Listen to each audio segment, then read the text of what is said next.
ఒక్కసారి కొమ్మూరి గోల్డ్ కి కాల్ చేయండి. తాకట్లో ఉన్న మీ బంగారాన్ని విడిపించి మార్కెట్ ప్రైస్ కి వాళ్ళు కొనుక్కుని మిగతా డబ్బులు మీకు ఇచ్చేస్తారు. హాయ్, వెల్కమ్ టు మనం టీవీ. మనం టీవీ ఉన్నది మన కోసం. నేను మీ జర్నలిస్ట్ మనోజ్. బంగారం రేట్లు గత వారం రోజులుగా హెచ్చుతగ్గులు గమనిస్తున్నాం. దాదాపుగా 10 గ్రాముల బంగారం ధర 2 లక్షలకు చేరువై మళ్ళీ దిగిపోయింది. సో మళ్ళీ 24 గంటల్లో 30,000 తగ్గి దాదాపుగా మళ్ళీ 10,000 హైక్కి చేరడం మనం గమనిస్తున్నాం.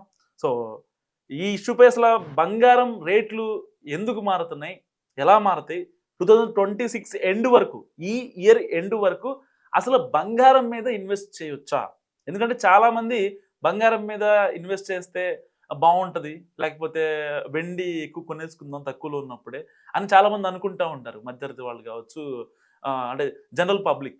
సో అసలు ఆ డౌట్స్ ఎంతవరకు కరెక్ట్, మనం ఇన్వెస్ట్ చేయొచ్చా లేదా మాట్లాడదాం. సో ఈ ఇష్యూస్ పైన మనతో మాట్లాడడానికి యాడ్ అయ్యారు ప్రముఖ సోషల్ యాక్టివిస్ట్ శృతి రెడ్డి గారు. నమస్కారం అండి. నమస్తే అండి. ఎలా ఉన్నారు శృతి గారు? బాగున్నామండి. మీరు బాగున్నారా? యా, బాగున్నాను. Thank you for asking. So పసిడి రేట్లు అనేవి చాలా గ్రాడ్యువల్ గా ఇంక్రీజ్ అవుతున్నాయి, హఠాత్తుగా డిక్రీజ్ అవుతున్నాయి. అసలు ఎలా చూడొచ్చు అంటారు? ఒక సగటు మనిషి ఇప్పుడు బంగారం రేటు తగ్గుతుంది కాబట్టి ఒక గ్రామ్ 16,000 రూపాయలు ఉంది. సో ఇప్పుడు బంగారం మీద ఇన్వెస్ట్ చేయడం కరెక్టే అంటారా? చేయొచ్చు మనోజ్ గారు. అంటే ఎందుకు చేయొచ్చు అన్నానంటే 2026 ఎండింగ్ అంటే ఇయర్ ఎండింగ్‌కి 3 లాక్స్ వరకు రీచ్ అయితది కాబట్టి చేయొచ్చు అంటున్నా. ఎందుకంటే తగ్గింది కాబట్టి ఇన్వెస్ట్ చేయొచ్చు ఇప్పుడు. ఈ సంవత్సరం చివరి వరకు ఇంకా పెరుగుద్ది అంటారా రేటు? డెఫినిట్‌గా పెరిగిద్దండి. అంటే ఏ నివేదికల ప్రకారం అంత కరెక్ట్ గా చెప్తున్నారు? అంటే చాలా మంది వ్యూవర్స్ అడుగుతారు కదా, సో దానికోసం అడుగుతున్నా. ఏ నివేదికలు అవసరం లేదండి. ఈవెన్ 1950 నుంచి చూసుకోండి. 9 రూపీస్ నుంచి ఇప్పుడు ఈవెన్ 24 క్యారెట్ 1,60,000 వరకు రీచ్ అయింది. ఇంకా రీచ్ అవ్వదని గ్యారంటీ ఏమన్నా ఉందా?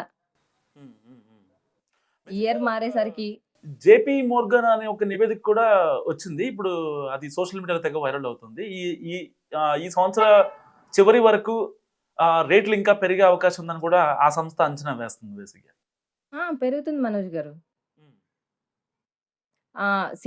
సిల్వర్ కూడా ఇన్వెస్ట్ చెయ్యొచ్చు. ఎందుకంటే సిల్వర్ కూడా చాలా అంటే ఇప్పుడు 6 లాక్స్ నుంచి 4 లాక్స్‌కు తగ్గింది ఇప్పుడు.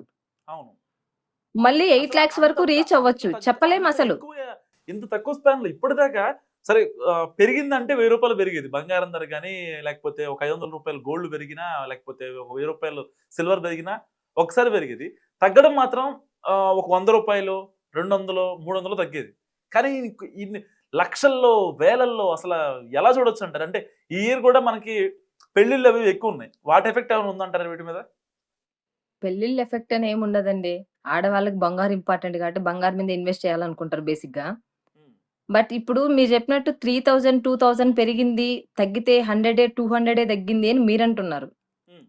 100, 200 తగ్గినప్పుడు మీకు బాధ లేనప్పుడు, ఇప్పుడు 1 లాక్ పెరిగింది, 2 లాక్స్ పెరిగిందంటే తగ్గడం కూడా సేమ్ అట్లనే తగ్గుతుంది కదా ఇప్పుడు.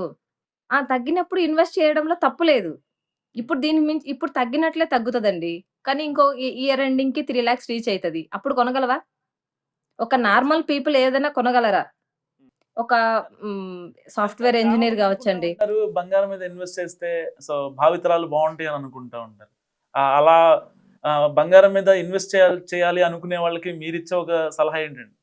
ఇన్వెస్ట్ చేయొచ్చండి. ఎందుకంటే ఏది తీసుకున్నా ఇప్పుడు ల్యాండ్ తీసుకుంటే ల్యాండ్ వరకు వాల్యూ ఉంటది. గోల్డ్ తీసుకుంటే గోల్డ్ పెరుగుతూనే ఉంది తప్ప ఎక్కడ తగ్గినట్టు దాఖలాలు లేవు.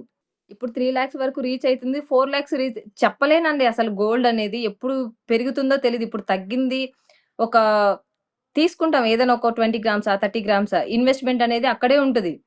పెరిగినప్పుడు దాని ఇన్వెస్ట్‌మెంట్ పెరుగుతుంది గదా!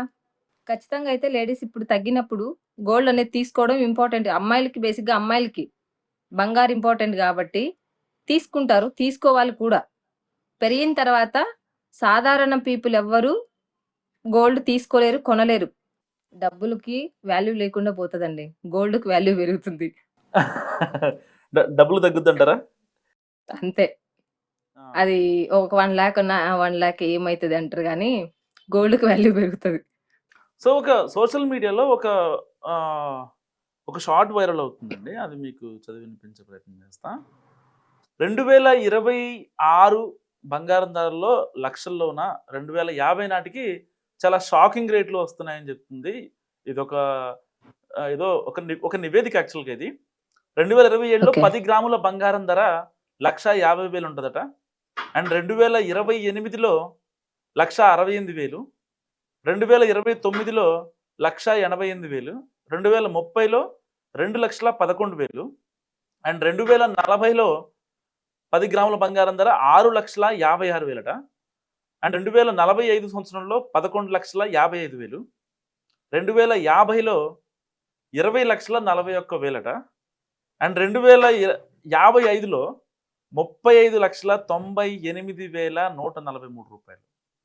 అండ్ వాళ్ళ నివేదిక ప్రకారం 2060లోట 10 గ్రాముల అదే 10 గ్రాముల బంగారం ధర 63,41,000. నిజంగా అంత అంత అంటే అంత హై అయ్యే ఛాన్స్ ఉందంట ఫర్దర్ గా ఫ్యూచర్ లో. ఆ ఛాన్స్ ఉందండి. ఎందుకుండదు? 1949 నుంచి 9 రూపీస్ నుంచి 1,60,000కి ఎలా చేరింది ఇప్పుడు? ఇలాగే పెరుగుతదండి. ఇప్పుడు ఏ నివేదికలోనో చెప్పారు అని మీరంటున్నారు. నివేదికల అవసరం లేదు బేసిక్‌గా దీనికి. ఇయర్‌లు మారేసరికి ఇయర్ టు ఇయర్ ఏదైనా గోల్డ్ రేట్ పెరుగుతూనే వెళ్తుంది తప్ప తగ్గిన దాఖలాలు ఎక్కడన్నా ఉన్నాయా? అవును అవును. పెరగడం లక్షల్లో పెరుగుతుంది. తగ్గడం వేలల్లో తగ్గుతుంది. ఆ తగ్గినప్పుడు ఇన్వెస్ట్ చేస్తున్నారా గానీ ఎవరైనా ఆపుతున్నారా? గోల్డ్ ఇంత పెరిగింది ఎందుకు తీసుకోవాలనే ఆప్షన్ ఎవరికన్నా ఉందా? అవును వాస్తవం. కొంటూనే ఉన్నారుగా. రేట్ ఎంతున్నా ఇన్వెస్ట్ చేస్తున్నారు. ఎందుకంటే ఇంకా పెరుగుతుంది, ఇంకా పెరుగుతుంది, ఇంకా పెరుగుతుంది హోపు. అమ్మాయిలకి పెట్టాలి గాబట్టి. పెట్టుబోతలుంటాయి. అమ్మాయిలకు కావాలి గాబట్టి, బంగారం అమ్మాయికి కావాలి గాబట్టి ఇన్వెస్ట్ చేస్తారు. ఒక రకంగా ఈ ఖచ్చితంగా అయితే గోల్డ్ రేట్ అయితే పెరుగుతదండి. శృతి గారు. తగ్గింది గాబట్టి గుడ్ న్యూసే మనోజ్ గారు. డెఫినెట్‌గా గుడ్ న్యూసే ఇది. తీసుకోవచ్చిప్పుడు. సో ఫైనల్ గా శృతి గారు ఒక్కటి చెప్పండి నాకు, అసలు బంగారం రేట్లు ఎందుకు ఇంత అప్ అండ్ డౌన్ కావచ్చు? సరే రేట్లు నిర్ణయించేది మన దేశంలో మన ఆర్బీఐ లేకపోతే వేరే దేశాల్లో ఆ యొక్క సంస్థల ఇంకొకళ్ళ పక్కన పెడితే ఇంత హెచ్చు తగ్గులు ఉండడానికి అసలు మెయిన్ రీజన్ ఏంటంటారు? ప్రపంచవ్యాప్తంగానే విదేశాలలో ఏం చేస్తున్నారంటే, వాళ్ళ పెట్టుబడంతా గోల్డ్ రూపంలో ఉంచుకున్నారు. ఇక్కడ మనం ఏం చేస్తారు ఉన్న గోల్డ్ రేట్ తగ్గింది గాబట్టి ఇన్వెస్ట్ చేసేసి ఇక్కడ ఖాళీ అయిపోయింది ఖజానా. ఎగ్జాక్ట్లీ. సో, అటు సైడ్ మనకు వాళ్ళు స్టోర్ చేసి ఉంచుకున్నారు గోల్డ్. ఇప్పుడు ఇక్కడ మనకి ఇండియాలో గోల్డ్ లేదు. ఇక్కడ ఎక్స్‌పోర్ట్ చేయాలంటే ఇక్కడ కావాలి. ఇన్వెస్ట్‌మెంట్ ఎక్కువున్నారు. కాబట్టి గోల్డ్ రేట్ పెంచుకుంటేనే అక్కడ దాచుకున్నారు కాబట్టి, ఆ దాచిన సొమ్ము ఏదైతే ఉందో గోల్డ్ అని ఏదైతే ఉందో ఇక్కడ ఎక్స్‌పోర్ట్ చేసినప్పుడు ఆటోమేటిక్‌గా వాళ్ళ పేమెంట్ అమౌంట్ అనేది పెంచుకుంటూనే ఇస్తారు తప్ప తగ్గిచ్చైతే ఇయ్యరు గదా! ఆ పెట్టుబడులన్నీ అక్కడ వాళ్ళు స్టోర్ చేసుకున్నవన్నీ ఎక్స్‌పోర్ట్ చేస్తే మనకిక్కడ లక్షల్లో దాటినాయి. ఈవెన్ ఇప్పటికి గూడా ఈ ఇయర్ ఎండింగ్‌కి ఇంకా పెరుగుతాయి. ఆ పెరగక ముందే తీసుకోండి అనేది చెప్పగలుగుతాం. థ్యాంక్ యూ శృతి గారు. గోల్డ్ గురించి చాలా అద్భుతంగా చెప్పారు. సో మా ప్రేక్షకులకి నిజంగా అంటే గోల్డ్ మీద ఇన్వెస్ట్ చేయొచ్చా లేదా అనే చాలా మంది డౌట్స్ ఉండే. సో ఆ డౌట్స్ని చాలా క్లియర్గా ఎక్స్ప్లెయిన్ చేసే ప్రయత్నం చేశారు. Thank you so much for your valuable time. So ఇది శృతి గారి అనాలిసిస్. మీరేమనుకుంటున్నారో మస్ట్గా కామెంట్ చేయండి. చూస్తూనే ఉండండి మనం టీవీ.